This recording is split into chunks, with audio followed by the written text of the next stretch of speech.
علماء کے اقوال کے مطابق ہم اب 15ویں صدی ہجری میں ہیں۔ امام مہدی علیہ السلام کے ظہور کی 5 بڑی نشانیاں پوری ہو چکی ہیں۔ یہ وقت سلسلہ تجدید خلافت کی آخری کڑی کے ظہور کا ہے۔ یہ وقت ہے اپنے ایمان کو مضبوط کرنے کا اور اللہ کے وعدے پر یقین رکھنے کا، کیونکہ روشنی ہمیشہ اندھیرے کے بعد آتی ہے۔ جب تمام نشانیوں کا ظہور ہو چکا ہوگا اور زمین فتنہ و فساد سے بھر جائے گی، اس وقت کا منظر کیسا ہوگا؟ زمین کا بڑا حصہ کفار کے قبضے میں ہوگا۔ شام، روم اور دیگر اسلامی ممالک بھی ان کے زیر تسلط ہوں گے۔ صرف حرمین شریفین مسلمانوں کی آخری پناہ گاہ ہوں گے۔ جب زمین کفرستان بن چکی ہوگی، اولیاء اللہ، ابدال اور نیک لوگ حرمین کی طرف ہجرت کر جائیں گے۔ رمضان کا مقدس مہینہ ہوگا۔ اس مقدس لمحے میں امام مہدی علیہ السلام کی عمر 40 سال ہوگی۔ طواف کے دوران اولیاء اللہ انہیں پہچانیں گے اور بیعت کی درخواست کریں گے، مگر وہ انکار کریں گے۔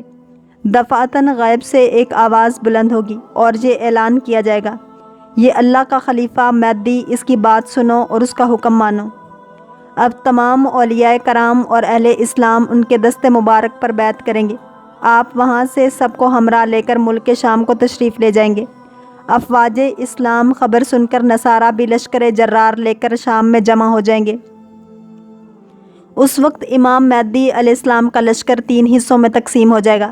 ایک حصہ نصارہ کے خوف سے فرار ہو جائے گا، جن کی موت کفر پر ہوگی۔ دوسرا حصہ شہادت سے مشرف ہوگا اور باقی 1/3 حصہ چوتھے دن نصارہ پر فتح عظیم پائے گا۔ اس لڑائی میں مسلمانوں کے بہت سے خاندان ایسے ہوں گے جن میں 1% بچا ہوگا۔ پھر صحت یاب حصہ قسطنطنیہ کو نصارہ سے چھین لے گا۔ ان جنگوں میں اتنے کافر مارے جائیں گے کہ پرندہ اگر ان کی لاشوں کے ایک کنارے سے اڑے تو دوسرے کنارے پر پہنچنے سے پہلے مر کر گر جائے۔ جب اہل اسلام قسطنطنیہ کے بعد غنیمتیں تقسیم کرتے ہوں گے تو ناگہاں شیطان پکارے گا کہ تمہارے گھروں میں دجال آ گیا۔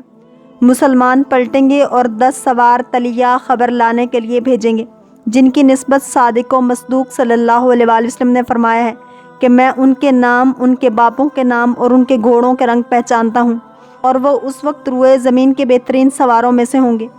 یہ افواہ غلط ثابت ہوگی۔ پھر جب لشکر اسلام قسطنطنیہ سے روانہ ہو کر شام آئے گا تو جنگ عظیم سے 7ویں سال دجال ظاہر ہوگا۔ اللہ کے رسول صلی اللہ علیہ وآلہ وسلم نے قیامت کی نشانیاں بتلاتے ہوئے فرمایا کہ اونٹوں اور بکریوں کے چرواہے جو برہنہ بدن اور ننگے پاؤں ہوں گے، وہ ایک دوسرے سے مقابلہ کرتے ہوئے لمبی لمبی عمارتیں بنوائیں گے اور فخر کریں گے۔ ریاض شہر میں عمارتوں کا یہ مقابلہ آج اپنے عروج پر پہنچ گیا۔ دبئی میں برج خلیفہ کی عمارت دنیا کی سب سے اونچی عمارت بن گئی، تو ساتھ ہی شہزادہ ولید بن طلال نے جدہ میں اس سے بھی بڑی عمارت بنانے کا اعلان کر دیا ہے، جو دھڑا دھڑ بنتی چلی جا رہی ہے۔ عرب کی عمارتیں سارے جہان سے اونچی ہو چکی ہیں۔ عرض کرنے کا مقصد صرف یہ ہے کہ میرے پیارے رسول صلی اللہ علیہ وآلہ وسلم نے جو فرمایا وہ پورا ہو چکا ہے۔ پیشن گوئی پوری ہو کر اپنے نقطۂ کمال کو پہنچ چکی ہے۔ عرب کا سب سے زیادہ تیل خریداری کرنے والے امریکہ نے صدام کو ختم کر کے تیل کی دولت سے سیراب ملک عراق کے کنووں پر قبضہ جما لیا ہے اور لاکھوں بیرل مفت وصول کر رہا ہے، تو پھر تیل کی گرتی مانگ نے تیل کی قیمتوں کو نچلی سطح پر پہنچا دیا، جس سے عرب ممالک کا سنہرا دور خاتمے کے قریب ہے۔ سوال پیدا ہوتا ہے، اس زوال کے بعد کیا ہے؟ اللہ کے رسول صلی اللہ علیہ وآلہ وسلم کی ایک اور حدیث ہے کہ قیامت سے پہلے سرزمین عرب دوبارہ سرسبز ہو جائے گی۔ سعودی عرب اور امارات میں بارشیں شروع ہو چکی ہیں۔ مکہ اور جدہ میں سیلاب آ چکے ہیں۔ عرب سرزمین جسے پہلے ہی جدید ٹیکنالوجی کو کام میں لا کر سرسبز بنانے کی کوشش کی گئی ہے، وہ قدرتی موسم کی وجہ سے بھی سرسبز بننے جا رہی ہے۔ سعودی عرب گندم میں پہلے ہی خود کفیل ہو چکا ہے۔ اب وہاں خشک پہاڑوں پر بارش کی وجہ سے سبزہ اگنا شروع ہو چکا ہے۔ پہاڑ سرسبز ہونا شروع ہو گئے ہیں۔ بارشوں کی وجہ سے آخر کار حکومت کو ڈیم بنانا ہوں گے، جس سے پانی کی نہریں نکلیں گی، ہریالی ہوگی، سبزہ مزید ہوگا، فصلیں لہلہائیں گی۔ یوں یہ پیشن گوئی بھی اپنے تکمیلی مراحل سے گزرنے جا رہی ہے، اور جو میرے حضور اکرم صلی اللہ علیہ وآلہ وسلم نے فرمایا اسے ہم اپنی آنکھوں سے دیکھتے جا رہے ہیں۔ اگر احادیث پر غور کریں تو مشرق وسطیٰ کے زوال کا آغاز ملک شام سے شروع ہوا، لیکن شاید عرب حکمران یا تو یہود و نصارہ کی چال سمجھ نہ سکے یا بے رخی اختیار کی، لیکن وجہ جو بھی ہو یا نہ ہو، سرکار دو عالم صلی اللہ علیہ وسلم کی بتائی ہوئی علامات کو تو ظاہر ہونا ہی تھا۔ حدیث مبارکہ کے مطابق چنانچہ حدیث پاک میں ارشاد ہے، رسول اللہ صلی اللہ علیہ وسلم نے فرمایا، جب اہل شام تباہی و بربادی کا شکار ہو جائیں تو پھر تم میں کوئی خیر باقی نہ رہے گی۔ احادیث مبارکہ کی روح سے شام و اہل شام سے امت مسلمہ کا مستقبل وابستہ ہے۔ اگر ملک شام ایسے ہی برباد ہوتا رہا تو پوری امت مسلمہ کی بھی خیر نہیں۔ ویسے تو 90% برباد ہو چکا ہے۔ اب جبکہ 5 سالہ خون ریزی میں 8 لاکھ بے گناہ بچے، بوڑھے، عورتیں شہید اور لاتعداد دوسرے ملک کی سرحدوں پر زندگی کی بھیک مانگتے ہوئے شہید ہو رہے ہیں اور اتنی ہی تعداد میں زخمی یا معذور ہو چکے ہیں، لہٰذا شام مکمل تباہی کے بعد اب نزا کی حالت میں ہے۔ اس حدیث کے حساب سے عرب ممالک کے سنہرے دور کے خاتمے کی اہم وجہ ملک شام کے موجودہ حالات ہیں۔ گویا نبی کریم صلی اللہ علیہ وسلم کی ایک اور پیشن گوئی کی علامت ظاہر ہو رہی ہے یا ہو چکی ہے۔ یاد رکھیں کہ ملک شام کے متعلق اسرائیل، روس، ایران اور امریکہ جو بھی جھوٹے بہانے بنائے، لیکن ان سب کا اصل ہدف جزیرۃ العرب ہے، کیونکہ کفار کا عقیدہ ہے کہ دجال مسیحا ہے۔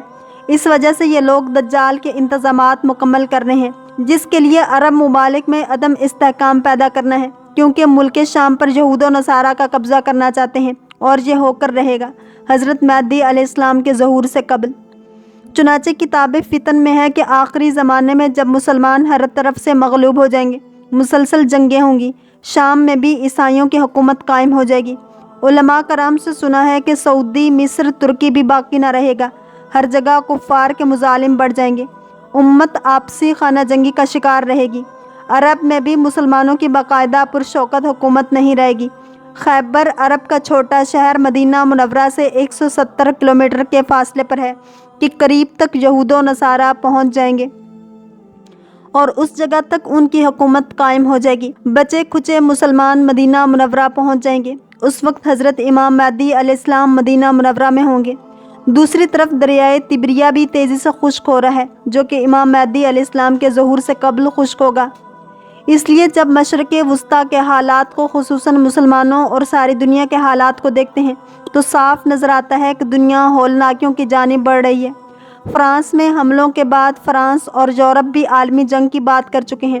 سوال پیدا ہوتا ہے، اس عالمی جنگ کا مرکز کون سا خطہ ہوگا؟ واضح نظر آ رہا ہے مشرق وسطیٰ ہی متوقع ہے۔